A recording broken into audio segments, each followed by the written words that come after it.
नमस्कार दोस्तों, मैं हूं दीपक वशिष्ठ और आप देख रहे हैं इतिहास क्लासेस यूट्यूब चैनल। हमने अपनी पिछली वीडियो में दारा शिकोह के बारे में बात की थी। उसकी कुछ एक अभियानों के बारे में बात की थी, उसकी शिक्षा के बारे में बात की थी। आज जो हम बात करने वाले हैं वो है औरंगजेब की जो राजपूत नीति थी, राजपूतों को लेकर उसके क्या विचार थे, या फिर कह सकते हैं कि जो राजपूत थे उनके लिए उसने क्या किया, वो किस प्रकार का व्यवहार करता था उनके साथ। उन सभी बातों की आज हम चर्चा करेंगे इस क्लास में। चलिए शुरू करते हैं आज का अपना ये टॉपिक, औरंगजेब की राजपूत नीति। इसकी सर्वप्रथम शुरुआत मुगल शासक अकबर के द्वारा की गई थी। प्रमुख राजपूत शासक जो है आमेर, जयपुर, जैन सिंह, मेवाड़, राज सिंह, जोधपुर, जसवंत सिंह, ये सभी जो व्यक्ति हैं ये प्रमुख राजपूत शासक माने जाते हैं। फिर प्रारंभ अकबर के द्वारा किया गया था। जो राजपूतों के साथ मिलना और जितने भी संबंध बनाए गए थे शुरू में, सबसे पहले राजपूतों में अकबर ने संबंध बनाए थे मुगलों की तरफ से। फिर उसके बाद जो है इसका अनुकरण शाहजहां के द्वारा किया गया था, परिवर्तन औरंगजेब के द्वारा किया गया था। अकबर काफी अच्छा व्यवहार रखता था इन लोगों से, लेकिन आते आते क्या हुआ, आगे औरंगजेब ने इनके साथ अच्छा व्यवहार नहीं किया। औरंगजेब ने ऐसा इसलिए किया क्योंकि यह अपनी धार्मिक नीति के सॉरी नीति के क्रियान्वयन में राजपूतों को सबसे बड़ी समस्या मानता था। उसका मानना ये था कि जो राजपूत लोग हैं, एक तो शक्तिशाली है, दूसरा वो अपनी हर चीज के लिए मरने और मिटने के लिए तैयार रहते हैं। वो किसी को अपने ऊपर किसी भी प्रकार का शासक नहीं समझते हैं। तो ये जो सारी समस्याएं थी वो क्या थी, ये एक अड़चन के रूप में मान रहा था कौन, औरंगजेब। ये कहता है कि अ, उसने इसलिए ऐसा किया था क्योंकि जो अपनी धार्मिक नीति थी, मतलब जो इस्लाम को वो फैलाना चाहता था, उसको लेकर क्या था, राजपूत विद्रोह कर रहे थे। राजपूत किसी भी प्रकार का उन्हें जो धार्मिक कर है उन्हें देने के लिए भी क्या कर रहे थे, मना कर रहे थे। ये सभी उसको अड़चन दिख रही थी। 1679 में जसवंत सिंह की मृत्यु हो जाती है और जसवंत सिंह के राज्य को मुगल साम्राज्य में मिलाने की जो अदूरदर्शी नीति अपनाई गई, उसके परिणाम स्वरूप क्या हुआ, मुगल राजपूतों में काफी ज्यादा कड़वाहट देखने को मिलती है। ठीक है। 1679 में क्या हुआ, जयसिंह की मृत्यु हुई और मृत्यु होने के बाद क्या हुआ, ये कह रहे हैं कि मुगल साम्राज्य में मिलाने की दूरदर्शी जो नीति है वो अपनाई गई थी। पहले सोचा नहीं गया उसके बारे में कि हमें जो है मुगल साम्राज्य में इनको मिलाना चाहिए या नहीं। उन्होंने क्या किया, डायरेक्ट अटैक किया और अटैक करके क्या किया, जसवंत सिंह के राज्य को मुगल में मिला दिया गया। मुगलों में मिलाने के बाद उन्हें क्या देखना पड़ा, मुगल और राजपूतों में काफी कड़वाहट आमने सामने देखने को मिलती है। ठीक है। फिर हम बात करते हैं औरंगजेब द्वारा जयसिंह और जसवंत सिंह की नियुक्ति दुरुस्त स्थानों पर की जाती थी। ऐसा इसलिए किया जाता था क्योंकि दोनों को सदैव एक दूसरे का जो है संशय के रूप में देखा करते थे। एक दूसरे को जो है ये मानते थे कि कुछ ना कुछ सामने से किया जा सकता है। क्या किया जा सकता है, किसी भी तरह का विद्रोह या फिर किसी भी तरह का अटैक। ठीक है। इसके बाद बात करते हैं जसवंत सिंह की मृत्यु के बाद उसके पुत्र अजीत सिंह के राजगद्दी पर अधिकार को औरंगजेब ने अमान्य कर दिया था। ठीक है। औरंगजेब कहता है कि मैं इसे मान्य नहीं मानता, इसको लीगली नहीं मानता, किसी भी तरीके से वैध नहीं मानता हूँ इसको। जो उसका पुत्र है अजीत सिंह, उसको राजगद्दी पर बैठने को। ठीक है। मारवाड़ को हथियाने के कारण औरंगजेब के पास अजीत सिंह दिल्ली पहुंचा। उससे पहले सत्ता का सौदा जसवंत सिंह के भाई अमर सिंह के पुत्र इंद्र को 36 लाख रुपए का वचन दे दिया गया था जब तक। ठीक है।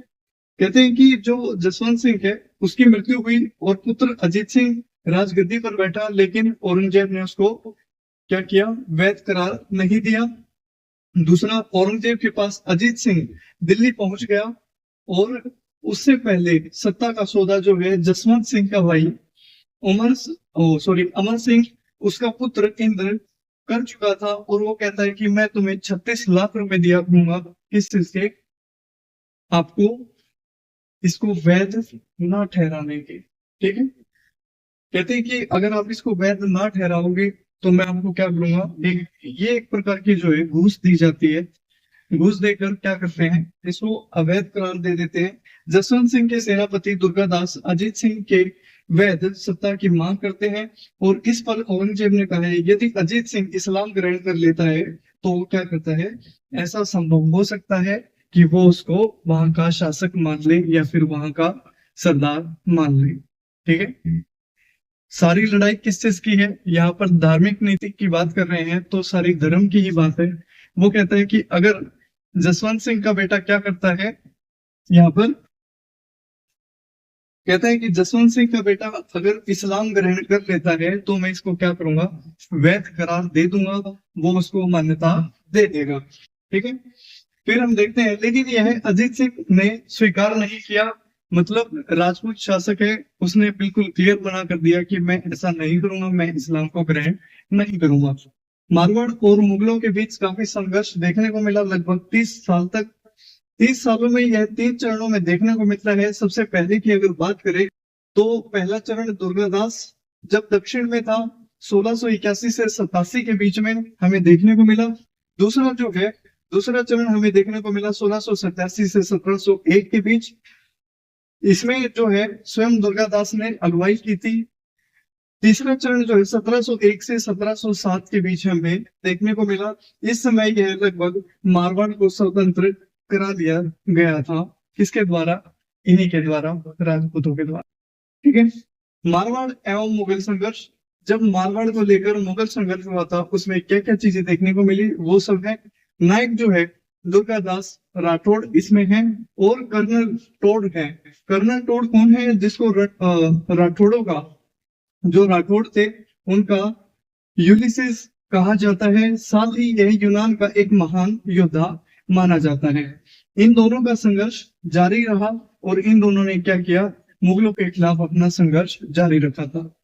राजपूतों ने दुर्गादास की महानता के कारण यह कहा कि, यह कहा जाता है राजपूतों में कि हे मां, पूत ऐसा जन जैसा दुर्गादास। मतलब दुर्गादास की जो ख्याति है वो काफी अच्छी खासी है, काफी अच्छा खासा उसको इंसान माना जाता है। अपने राजपूत धर्म को निभाने के लिए, अपने हिंदू धर्म को निभाने के लिए ये क्या करता है, किसी भी प्रकार का सौदा नहीं करता है मुगलों के साथ उस समय पर। ठीक है, 1709 में बहादुर शाह प्रथम ने अजीत सिंह को मारवाड़ का राजा स्वीकार कर लिया। इसी संघर्ष के चलते मेवाड़ भी उन्हें सौंप दिया गया। मेवाड़ क्यों सौंपा गया, इसमें मेवाड़ के द्वारा जजिया लगाने पर औरंगजेब के द्वारा विरोध किया गया था। दूसरा, जो इसकी माँ थी, इसकी अजीत सिंह की, वो क्या थी, वहां की राजकुमारी हुआ करती थी। कहाँ की, मेवाड़ की। ठीक है, औरंगजेब दक्षिण में जब गया था तो क्या सिचुएशन थी, यह शहजादा अकबर जो था उसके विद्रोह का दमन करने के लिए दक्षिण में गया था। फिर मेवाड़ के राज सिंह की मृत्यु के बाद जयसिंह जगत सिंह शासक बन गया, और औरंगजेब से इसने संधि कर ली थी। फिर हम देखते हैं, कई परगनों से जो है जजिया कर हटाने की मांग की गई, और वो हटवा भी लिया गया। यह भी कहा कि मेवाड़ और मारवाड़ को अजीत सिंह की सहायता नहीं करेगा।